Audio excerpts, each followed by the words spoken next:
Unjha Siddhpur highway પર tiles ભરેલી truck પલટી ખાઈ ગઈ। મકતુપુર ગામ પાસે અકસ્માત, કોઈ જાનહાનિ નહીં, ટ્રાફિક સમસ્યા સર્જાઈ।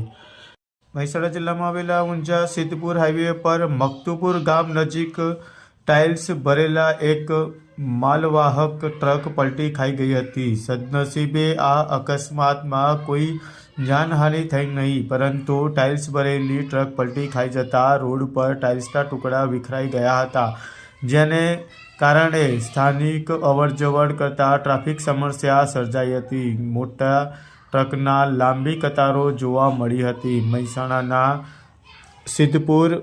ઊંઝાથી સિદ્ધપુર હાઈવે પર આવેલા મકતુપુર ગામ નજીક ટાઇલ્સ ભરેલા ટ્રક પલટી ખાઈ જતા વાહન વ્યવહાર થંભી ગયો હતો। સદનસીબે અકસ્માતમાં કોઈ મોટી જાનહાનિ થઈ નથી।